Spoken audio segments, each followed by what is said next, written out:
शाहीन बाग मामले पर supreme court ने मरकज को नोटिस जारी किया है। दिल्ली हुकूमत को भी नोटिस जारी किया गया है। अदालत ने कहा है कि गैर मुअय्यना मुद्दत के लिए अवाम सड़क को बंद नहीं रख सकते। एहतजाज के नाम पर लोगों को परेशान नहीं किया जा सकता। एहतजाज के लिए कोई जगह मखसूस होनी चाहिए। अदालत ने कहा अब इस मामले में अगली समाअत 17 फरवरी को होगी। शाहीन बाग के मसले पर जो 58 दिन से लगातार प्रोटेस्ट जारी है, जो पूरी दिल्ली की जनता, यूपी जाने वाले और हरियाणा से लोग, फरीदाबाद से लोग आने वाले जो त्रस्त हैं और जो जनता वहां पे रहती है वो त्रस्त है, इस बारे में नोटिस जारी कर दिया है 17 तारीख की डेट के लिए। भारत सरकार को, दिल्ली सरकार को, दिल्ली पुलिस को जवाब दाखिल देने के निर्देश दिए हैं।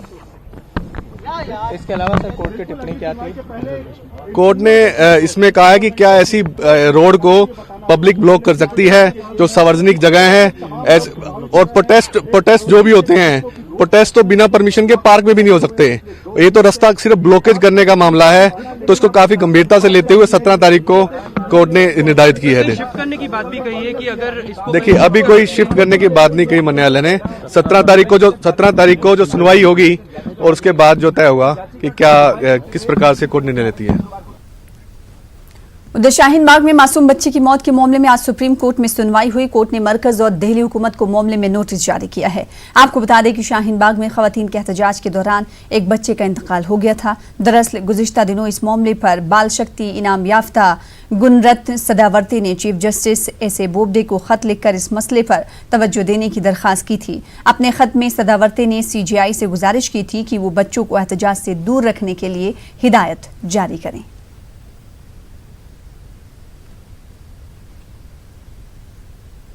वहीं शहरियत कानून के खिलाफ जामिया कोऑर्डिनेशन कमेटी के अरकान पार्लियामेंट मार्च के लिए अड़े हुए हैं, लेकिन होली फैमिली के पास पुलिस ने एहतजाजियों को रोक दिया है। इस बीच पुलिस और एहतजाजियों के दरमियान धक्का मुक्की भी हुई है।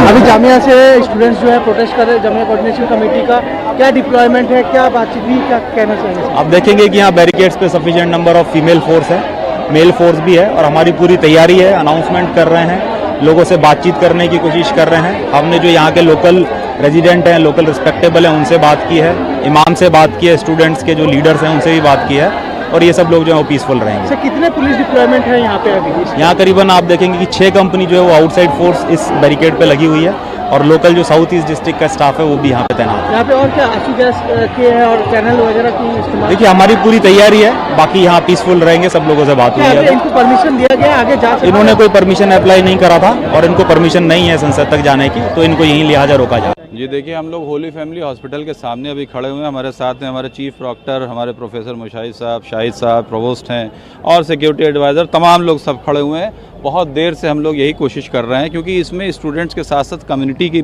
लोग बहुत ज़्यादा, जो आसपास की लोकेलिटी के लोग हैं वो बहुत बड़ी संख्या में हैं। स्टूडेंट्स को हम लोग यही समझा रहे हैं कि आपने अपना जो भी प्रोटेस्ट दर्ज कराना था वो दर्ज करा दिया है, और अब आप लोग प्लीज़ जो है पीछे हट जाइए ताकि किसी तरह की कोई अप्रिय घटना ना हो।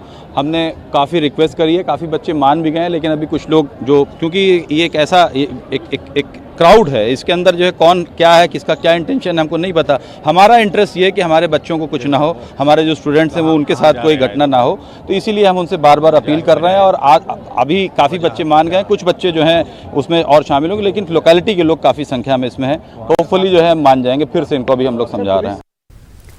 उधर शहरियत कानून के खिलाफ दिल्ली में एहतजाजी मार्च जारी है। वेलफेयर पार्टी ऑफ इंडिया की जानिब से मंडी हाउस से पार्लियामेंट तक मार्च किया जा रहा है। मुजाहिरीन का मुतालबा है कि शहरियत कानून को वापस लिया जाए।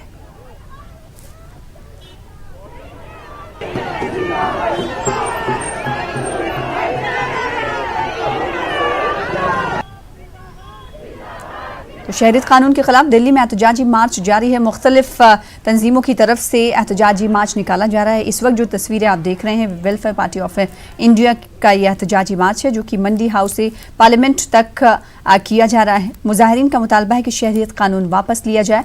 वहीं वेलफेयर पार्टी ऑफ इंडिया के सदर कासिम रसूल इलियास से न्यूज़ 18 नुमाइंदे खुर्रम शहजाद ने शहरी तरमीमी कानून के ताल्लुक से खास बातचीत की। जब तक काला कानून वापस लेंगे, अब तक हम ऐसे ही विरोध करते रहेंगे, ऐसे ही अड़े रहेंगे हमारी जिद पे। जब तक ये गवर्नमेंट इस कानून को रिवोक नहीं करेगी तब तक हम इस तरह से प्रोटेस्ट करते रहेंगे। हम यहाँ पे आए हैं to register our protest against the government because this black laws are anti constitutional, divisive and discriminatory. हमारे साथ वेलफेयर पार्टी ऑफ इंडिया के सदर डॉक्टर कासिम रसूल इलियास साहब मौजूद हैं। कासिम भाई, आप लोगों की डिमांड क्या है? आज इतना बड़ा प्रोटेस्ट आपने रखा, पार्लियामेंट कल खत्म हो रही है, सेशन खत्म हो रहा है और उसके बीच ये मार्च। देखिए, पार्लियामेंट खत्म हो रही है इसलिए आज ये मार्च किया जा रहा है। हम पब्लिक के तरफ से यहाँ की जो हमारे नुमाइंदे हैं जो मुंतखब किए हुए पब्लिक के, उन तक अपनी बात पहुँचाना चाहते हैं कि पूरे मुल्क में आसाम से लेकर बंगाल तक, आसाम से लेकर यानी आप गुजरात तक के और बंगाल से लेकर केरला तक, हर मुल्क के हर इलाके के अंदर लाखों की तादाद में लोग मैदान में उतरे हुए हैं और सरकार तक अपनी बात पहुंचा रहे हैं। जनतंत्र में जो है ना, अवाम की आवाज़ ही असल आवाज़ होती है। अवाम ही पब्लिक को यानी पार्लियामेंट के लोगों को मुंतखब कर भेजती है। अगर सरकार अवाम की आवाज़ नहीं सुन रही है तो जाहिर बात है कि इसके अलावा कोई ऑप्शन नहीं है कि हम जो है आवाज़ पहुँचाने के लिए जितने संवैधानिक तरीके हैं उनका इस्तेमाल करें। सरकार का लगातार ये मौक़िफ़ रहा कि ये जो कानून, शहरियत कानून लेकर आए हैं हम, इससे हिंदुस्तान के लोगों को इसका कोई ताल्लुक़ नहीं है, बैरून मुल्क के जो लोग हैं उनको शहरियत दी जाएगी। देखिए, पहली बात तो ये है कि आप बैरून मुल्क के लोगों को भी शहरियत दे रहे हैं तो आप कोई ऐसा कानून नहीं बना सकते डिस्क्रिमिनेटरी जिसमें एक समुदाय को उसमें से बाहर निकाल दिया जाए।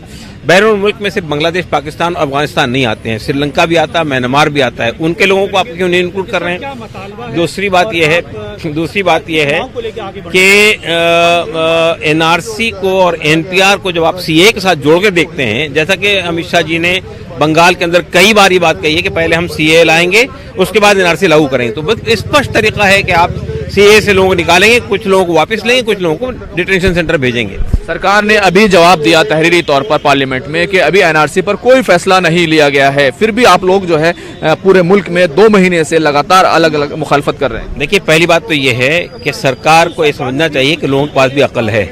आप ये कहते हैं कि एनपीआर फर्स्ट स्टेज है एनआरसी की, तो उसके बाद क्या रह जाता? बाकी आप एनआरसी मत लाइए, एनपीआर को ट्रांसफर कर दीजिए एनआरसी के अंदर। आप एनपीआर में जो इन्फॉर्मेशन मांग रहे हैं उसका कोई ताल्लुक एनपीआर की चीजों से नहीं है, वो तो एनआरसी ही की चीजें हैं जो उसमें लाई जा रही है। तो आप साफ कह रहे हैं कि आपका शहरियत कानून नहीं है, एनपीआर की भी आप मुखालफत कर रहे हैं, उसको लागू नहीं हो जाएगा। देखिए, एनपीआर जो 2010 में था, एनपीआर जो 2010 में था, एनपीआर जो 2020 में लाया जा रहा है, दोनों में बहुत जबरदस्त अंतर है। 2020 का एनपीआर के अंदर बहुत सारी ऐसी बातें हैं जो एनआरसी से जोड़ देती है उसको। बहुत बहुत शुक्रिया।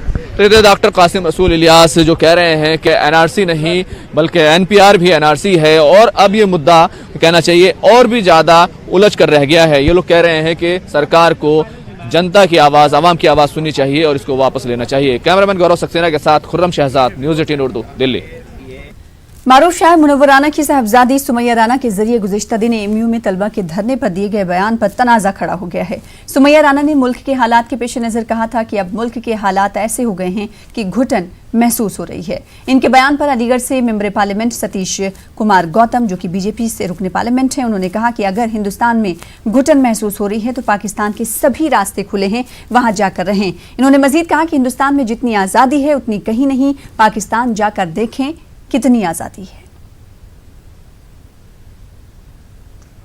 मैंने कहा अब जो हालात हैं उसमें घुटन महसूस हो रही है।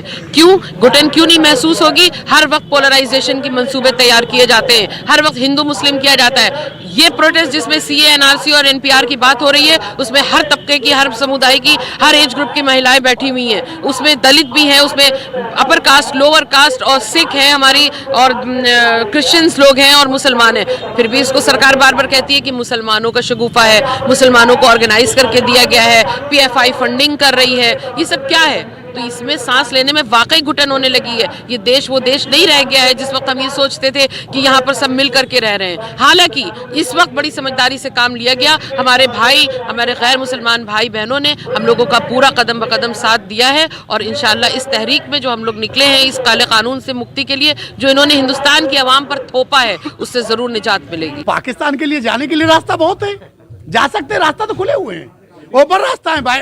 अपना पासपोर्ट लगाइए, पाकिस्तान जाइए, रहिए। अगर दम घुट रहा है, इतनी आज़ादी में खुले रूप से बोल सकते हो, भारत टुकड़े तेरे टुकड़े होंगे, ईसा अल्लाह कह सकते हो आप, और कह रहे हो दम घुट रहा है। ये भारत में आज़ादी है, कि आप इस तरह बोल के चली गई। अगर यही पाकिस्तान होता तो आपको पता लग जाता आज़ादी होती क्या है। उधर बीजेपी लीडर रघुराज सिंह ने एक बार फिर से बेतुका बयान दिया है। इन्होंने बुर्के पर पाबंदी लगाने का मुतालबा किया। इनका कहना है कि हमारे मुल्क में बुर्के की आड़ में दहशतगर्द घुस जाते हैं। इन्होंने मजीद कहा कि जब लक्ष्मण जी ने सुपनेखा का नाक और कान काटा था उस वक्त उसने बुर्का पहना हुआ था। तभी से ये बुर्का पहनने की रिवायत शुरू हुई और ये लोग इन्हीं की नस्ल से हैं।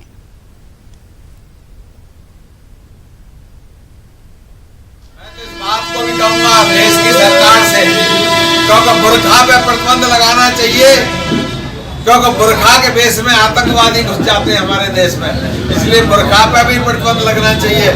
श्रीलंका में लगा हुआ है। जो बुरखा का सिस्टम जो निकला वो अरब देश से निकला है, क्योंकि कान और नाक उनके जब लक्ष्मण जी ने काटे तो उन्होंने बुरखा धारण करके ताकि उनका चेहरा छुपा रहे, इसलिए ये बुरखा पहनते हैं ये लोग, क्योंकि दैत्यों के वंशज हैं। दैत्यों के वंशज ही बुरखा पहन सकते हैं, आम आदमी बुरखा नहीं पहनेगा। एएमयू में हंगामे में पुलिस के जरिए 123 तलबा की निशानदही की खबरें गुज़िश्ता दिनों मंजरेआम पर आई थी, जिसके बाद एएमयू के प्रॉक्टर प्रोफेसर मोहम्मद वसीम अली ने मज़कूरा खबरों को बेबुनियाद करार दिया। इन्होंने मीडिया से बातचीत करते हुए बताया कि हमारी पुलिस के आला अफसरान से बात हुई है और इस तरह की कोई कार्रवाई नहीं हो रही है। आज इसके बारे में सुबह ही जैसे हमने भी अखबार में सुना और एक आध फ़ोन भी आ गए, फ़ौरन हमने कांटेक्ट किया और हमारे वाइस चांसलर साहब ने भी जो पुलिस एडमिनिस्ट्रेशन है उनसे बात किया और फ़ौरन हमने उसका जवाब ही दिया कि ये जो न्यूज़ आई है कि 123 लोगों को एएमयू बवाल के सिलसिले में चिन्हित किया गया है वो बिल्कुल फेक न्यूज़ है, कोई इसकी ऑथेंटिसिटी नहीं है और डिस्ट्रिक्ट पुलिस एडमिनिस्ट्रेशन ने इसको बिल्कुल क्लेरिफाई कर दिया है कि ऐसा कुछ नहीं है। अगर 123 मान लीजिए, अगर आप जैसा कि आप कह रहे हैं उसके हिसाब से भी अगर देखा है तो किसी का नाम नहीं, बस एक खाली फिगर दिया गया है कि इस तरीके से चिन्हित किया गया है। अगर चिन्हित किया गया होता तो नाम देते, तो ये इटसेल्फ कंट्राडिक्टरी है कि ये ऐसा कुछ नहीं है। हमने इसलिए नहीं कोई किया क्योंकि एक ऑलरेडी कमेटी, गुप्ता कमेटी बनी हुई है, ह्यूमन राइट कमीशन की टीम आई थी, वो पूरा इन्वेस्टिगेशन कर रहे हैं, हाई कोर्ट में भी मामला चल रहा है, इसलिए अब इंडिपेंडेंट कोई हमारे लेवल पे कोई इंक्वायरी करने की कोई बात नहीं बनती, it will not be appropriate, तो इसलिए हमने कोई ऐसा कुछ नहीं किया। अब we are waiting for the report. Corona virus वबा पर पार्लियामेंट में वजीर सेहत हर्षवर्धन ने बयान देते हुए कहा कि मुल्क में मर्ज के 3 केस सामने आए हैं, ऐसे मरीजों को अलग थलग रखा गया है। हर्षवर्धन ने कहा कि हम वबा से निपटने के लिए अच्छी तरह तैयार हैं। इस वबा से निपटने के लिए हर तरह की एहतियाती तदाबीर इख्तियार की जा रही है।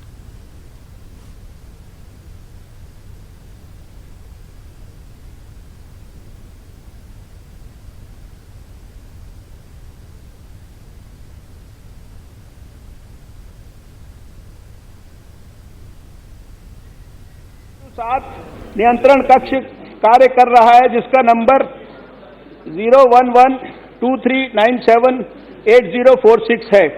भारत सरकार विश्व स्वास्थ्य संगठन मुख्यालय यानी WHO हेडक्वार्टर्स, क्षेत्रीय कार्यालय और देश के स्थित कार्यालय के साथ नियमित संपर्क बनाए हुए है ताकि उत्पन्न परिदृश्य की अद्यतन जानकारी प्राप्त हो सके।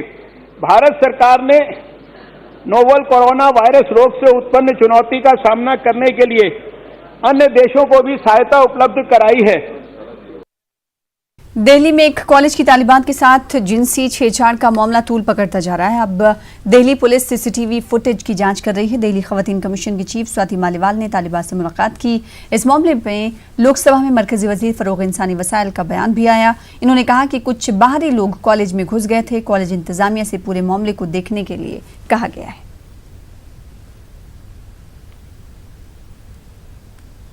दिल्ली के एक महिला कॉलेज में छेड़छाड़ का मामला सामने आया है। दिल्ली महिला आयोग की अध्यक्ष स्वाति मालीवाल यहाँ छात्राओं से मिलने पहुंचे, हमारे साथ बात करने के लिए मौजूद है। स्वाति, आज आप यहाँ पर आई, क्या कह रही हैं स्टूडेंट्स?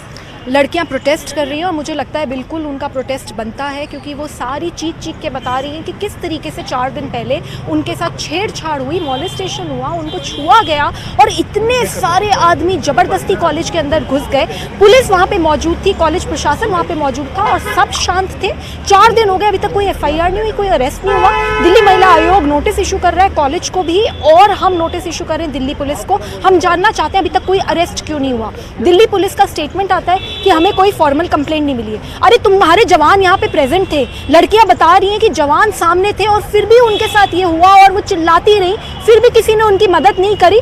तो कैसे इतना बड़ा घटनाक्रम हो जाता है और पुलिस कोई एक्शन नहीं लेती? पुलिस को तुरंत FIR दर्ज करके अरेस्ट करने की जरूरत है। आप जब अंदर गई, छात्राओं की बात आपने बताई, कॉलेज प्रशासन क्या कह रहा है? बात हुई आपके प्रिंसिपल से? जी, कॉलेज से मेरी बात हुई, वो कह रही है कि हम कंप्लेंट आज कर रहे हैं। लेकिन मेरा सवाल ये है कि 4 दिन के बाद कंप्लेंट क्यों हो रही है? जब उनका प्रशासन वहाँ पे था, वो देख रहे थे कि क्या चल रहा है, इतने सारे लड़के अंदर घुसे और ये तो वो भी मान रहे हैं कि हाँ लड़के जबरदस्ती अंदर घुसे, तो उसी वक्त पुलिस को क्यों नहीं कंप्लेंट करी गई? वो कहते हैं कि पुलिस वाले सामने ही खड़े थे। अरे सामने खड़े थे, अगर वो एक्ट नहीं कर रहे तो आप DCP को कॉल करो, आप पुलिस कमिश्नर को कॉल करो। आपका काम बनता है, आपकी वो पूरी जिम्मेदारी बनती है कि आप अपनी लड़कियों को बचाइए, लेकिन वो तो कुछ बचाने को तैयार नहीं है। और यहाँ तक कि लड़कियां बता रही हैं कि जब वो कॉलेज के पास गए और उन्होंने बताया कि हमारे साथ छेड़छाड़ हुई है, तो कॉलेज वालों ने उन्हें बोला कि फिर आप फेस्ट में मत आया करो अगर आपको डर लगता है। तो यही तो वही बात हो गई कि सड़क पे मत चलो, क्योंकि सड़क पे भी रेप होता है, घर में मत बैठो, घरों में भी रेप होता है। क्या मजाक बना के रखा है? Is this a college? Is this the way college functions? हम दोनों को नोटिस इशू कर रहे हैं, कॉलेज को भी एज वेल एज पुलिस को। कॉलेज में स्टूडेंट्स बता रही है कि जैमर लगा हुआ है, इस वजह से वो कांटेक्ट नहीं कर पाई, चाहे वो दिल्ली महिला आयोग हो या दिल्ली पुलिस हो। जी, बहुत ही अजीब बात है, मुझे आज ही पता चला और सारी लड़कियां बता रही हैं कि हमने इतनी बार 100 नंबर पे 181 पे कॉल करा, लेकिन कनेक्ट ही नहीं हुआ क्योंकि यहाँ जैमर्स लगे हैं। तो जो नोटिस हम कॉलेज को इशू कर रहे हैं उसमें हम ये तो पता करेंगे कि CCTV फुटेज दीजिए, साथ में हम ये भी जानने की कोशिश करेंगे कि जैमर्स क्यों लगा रखे हैं, what is the need of jammers in colleges. बस एक छोटा सा सवाल है, महिला सुरक्षा को लेकर लगातार सवाल उठते रहे हैं, अब जिस तरीके से महिला कॉलेज में ये मामला सामने आया है, क्या कहेंगे? मुझे लगता है बहुत शर्म की बात है, ये होना ही बहुत शर्म की बात है। और उसके ऊपर 4 दिन तक दिल्ली पुलिस चुप्पी बना के बैठे, ये तो और भी शर्म की बात है। आप सोचिए, ये देश की राजधानी है, यहाँ पे एक इतना बड़ा गर्ल्स कॉलेज है, उसके अंदर पुलिस वालों के सामने लड़कियों के साथ छेड़छाड़ हो जाती है और पुलिस वाले आंख बंद करके 4 दिन तक बैठे रहते हैं और कहते हैं हमें तो कोई कंप्लेंट नहीं मिली। क्या मैसेज देना चाहते हैं वो देश की लड़कियों को कि मोलेस्टेशन होगा and it is allowed, it is not allowed, DCW will take action. आपने देखा, ये थे हमारे साथ बात करने के लिए दिल्ली महिला आयोग की अध्यक्ष स्वाति मालीवाल, जिनका कहना है कि उन्होंने दिल्ली पुलिस और कॉलेज प्रशासन को नोटिस कर जवाब मांगा है और सख्त से सख्त कार्रवाई दिल्ली महिला आयोग की तरफ से की जाएगी। कैमरा पर्सन हरीश के साथ रचना, न्यूज़ 18 दिल्ली। आगे बढ़ेंगे। मरकजी हुकूमत को सुप्रीम कोर्ट से आज बड़ी राहत मिली है। सुप्रीम कोर्ट ने SC/ST एक्ट में तरमीम को बरकरार रखा है। कोर्ट ने कहा है कि ज्यादती से मुताल्लिक कानून के तहत शिकायत किए जाने पर इब्तदाई जांच जरूरी है और ST/SC एक्ट मामले में पेशगी जमानत की गुंजाइश नहीं है। आपको बता दें कि 20 मार्च 2018 को SC/ST एक्ट 1989 के गलत इस्तेमाल के मद्देनजर सुप्रीम कोर्ट ने इस कानून के तहत मिलने वाली शिकायत पर फौरी FIR और गिरफ्तारी पर रोक लगा दी थी, जिसके बाद पार्लियामेंट में सुप्रीम कोर्ट के हुक्म को पलटने के लिए कानून में तरमीम की गई थी। इसे भी सुप्रीम कोर्ट में चैलेंज किया गया है। इससे पहले सुप्रीम कोर्ट ने SC/ST एक्ट के ताल्लुक से दाखिल अर्जियों पर अपना फैसला महफूज रख लिया था।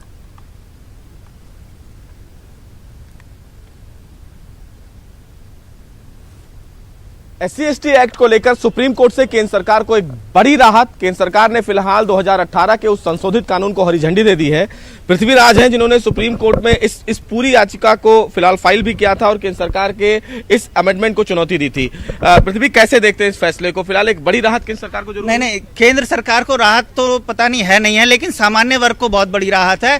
कारण क्या है? कोर्ट ने इसे क्लैरिफाई कर दिया है। कोर्ट ने बिल्कुल स्पष्ट कर दिया है कि अगर कोई निर्दोष को फंसाया जाएगा तो उसे अग्रिम जमानत का ऑप्शन इसमें खोल दिया है। केंद्र सरकार ने बिल्कुल कंप्लीट बैन लगा दिया था कि इसमें एंटीसिपेटरी बेल नहीं दी जाएगी, लेकिन कोर्ट ने बोला है कि अगर कोई केस प्रमा फेसाई प्रथम दृष्टया प्रूव नहीं होता है तो उस केसेस में अग्रिम जमानत दी जाएगी। और प्रारंभिक जांच पर जो केंद्र सरकार ने रोक लगाई थी उसे भी आज कोर्ट ने क्लैरिफाई कर दिया है कि ये ललिता कुमारी जजमेंट के कॉन्टेक्स्ट में पढ़ा जाएगा। और ललिता कुमारी जजमेंट पैरा 120.6 में बिल्कुल स्पष्ट करता है, कुछ कैटेगरीज हैं उनमें ये स्पष्ट करता है कि इन केसेस में अगर कोई केस इन कैटेगरीज में फाल होता है तो उस केस में प्रारंभिक जांच की जाएगी, उसके बाद FIR दर्ज की जाएगी। तो पहले भी हाई कोर्ट से इसमें एंटीसिपेटरी बेल का प्रोविजन था, अभी भी हाई कोर्ट से ही इस पूरे मामले में प्रोविजन है, तो क्या माना? नहीं, डिस्ट्रिक्ट कोर्ट से 438 में इंसान डिस्ट्रिक्ट कोर्ट भी जा सकता है, हाई कोर्ट भी जा सकता है। दोनों जगह से एंटीसिपेटरी बेल का प्रोविजन है। उसके अलावा हाई कोर्ट से 482 में क्वेस भी होती है, तो वो प्रोविजन भी अपहेल्ड है। सुप्रीम कोर्ट ने यह स्पष्ट किया कि जो फिलहाल अमेंडमेंट है इसमें दोनों चीजों को सामान्य रूप से बैलेंस करके देखा जा सकता है। हाँ, ये एक बैलेंस अप्रोच है। पहले जो 20 मार्च का जजमेंट था वो ज्यादा बेहतर था। उसमें पहले मतलब किसी हायर अथॉरिटी की परमिशन लेने की जरूरत होती थी। हालांकि उसे कोर्ट ने आज केंद्र सरकार के जो अमेंडमेंट है उसे अपहोल्ड किया है कि परमिशन की जरूरत नहीं होगी, लेकिन अग्रिम जमानत का जो ऑप्शन दिया है ये भी एक बहुत बेहतर है। अब निर्दोष लोगों को फंसाया नहीं जा सकेगा, वो अग्रिम जमानत ले सकेंगे। तो फिलहाल ये सुप्रीम कोर्ट का कहीं ना कहीं एक बड़ा फैसला जरूर है। सुप्रीम कोर्ट ने उस अमेंडमेंट में साफ तौर से कई ऐसे प्रावधानों में बदलाव किया था, लेकिन सुप्रीम कोर्ट में इस पूरे प्रोविजन को सुनने के बाद ये कहा कि जो केंद्र सरकार का प्रोविजन है वो सही है, लिहाजा उसमें बदलाव करने की जरूरत नहीं है। कैमरामैन अंकित के साथ सुशील पांडे, न्यूज़ 18 दिल्ली। उधर सरकारी मुलाजिमतों में प्रमोशन में रिजर्वेशन के मामले पर सुप्रीम कोर्ट के फैसले पर सियासत गरमा रही है। राहुल गांधी ने भी मोदी हुकूमत को सख्त तनकीद का निशाना बनाया है। इन्होंने कहा कि ये हुकूमत SC/ST मुखालिफ है। वो देखिए, जो RSS और बीजेपी की आइडियोलॉजी है वो रिजर्वेशन के खिलाफ है और वो किसी ना किसी तरह रिजर्वेशन को हिंदुस्तान के कॉन्स्टिट्यूशन से निकालना चाहते हैं। अटेम्प्ट्स होते रहते हैं। SC/ST सब प्लान, यहाँ पे रविदास मंदिर तोड़ा, क्योंकि ये चाहते हैं कि जो SC/ST कम्युनिटी है वो कभी आगे ना बढ़े। और आज ये जो कहा है कि रिजर्वेशन अधिकारी नहीं है, ये बीजेपी की स्ट्रेटजी है और ये इनका रिजर्वेशन को रद्द करने का तरीका है।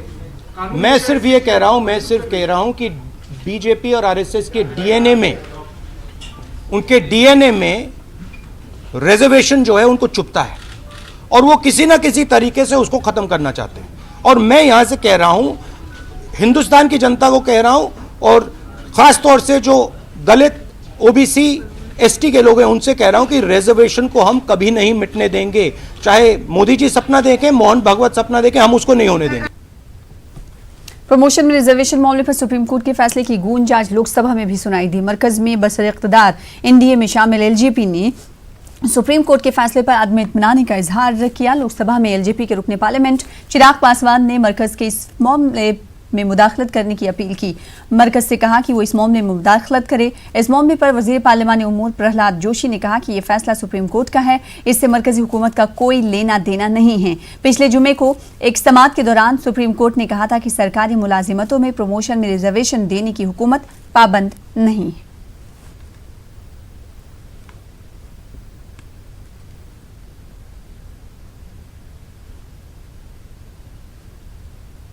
सर, इसी में मैं आग्रह करूंगा हमारी केंद्र सरकार से कि वो इस विषय पे हस्तक्षेप करे और सर आरक्षण से जुड़े हुए जितने भी कानून है उसको वंस एंड फॉर ऑल 9वीं सूची में डालने का काम करें, ताकि समय समय पर रह रहकर जो आरक्षण के ऊपर लोग न्यायालय जाकर उसके ऊपर प्रश्न चिन्ह उठाने का काम करते हैं, ताकि वंस एंड फॉर ऑल ये डिबेट ही समाप्त हो जाए। सर, ये जो बार बार सर इस तरीके की बातें कही जाती हैं कि ये सरकार आरक्षण विरोधी है, ये सरकार दलित विरोधी है, सर मैं चाहूंगा कि थोड़ी गंभीरता से इन बातों का जिक्र किया जाए, क्योंकि इन बातों का प्रभाव देश भर की जनता पे पड़ता है। सर, एक बड़ी आबादी है जो अनुसूचित जाति जनजाति वर्ग से आती है, सर आप उनकी भावनाओं को आप ठेस पहुंचाते हैं। सर, इसी सरकार ने सर अगर आरक्षण विरोधी अगर ये हमारी एनडीए की सरकार होती तो आरक्षण को जो मजबूत करने का काम किया गया, ऊंची जाति के जो गरीब वर्ग के लोगों को भी आरक्षण देने का काम किया गया, तो ये आरक्षण प्रणाली को मजबूत करने का काम किया गया। हमारी सरकार ने सर ये अनुसूचित जाति जनजाति एट्रोसिटी एक्ट उसको जब दमहीन करने का जब प्रयास किया गया, तो हमारी सरकार